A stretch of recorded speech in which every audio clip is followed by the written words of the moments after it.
Hello mga tropa, welcome back to Elabet Chupiaco Vlog. So for today's video, Thursday, April 3, 2025, Arlaco, Labet, Chef Yaku's Kimchi mga tropa. Ayan, bagong gawa yan mga tropa kasi may order na ulit yung ating suking reseller from Calamba, Laguna. 30 jar yung order niya ngayon. Last week 50, last week 50, last week 50. So shout out sa ating reseller from Calamba, Laguna sa pagtitiwala Chef Yaku's Kimchi.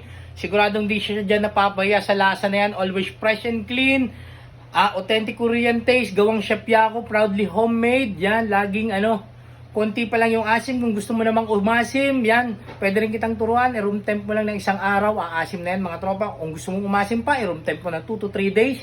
Shelf life natin is 3 to 4 months mga tropa. Basta chilled siya mga tropa.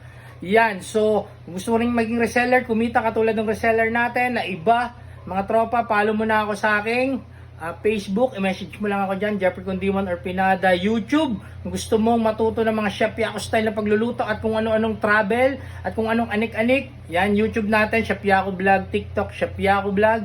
Yung ating page, kung gusto mong matikman yung mga Chef Yaku takoyaki, makis, etc. mga tropa, yan, doon lang sa page natin, Chef Yaku. Tapos yung ating Instagram, Chef_Yaku mga tropa. So salamat sa suporta nyo mga tropa. I love it, Chef Yaku Vlog. I-try nyo na din, Chef Yaku's Kimchi. I love it. Ingatan lahat. Mainit. Bye!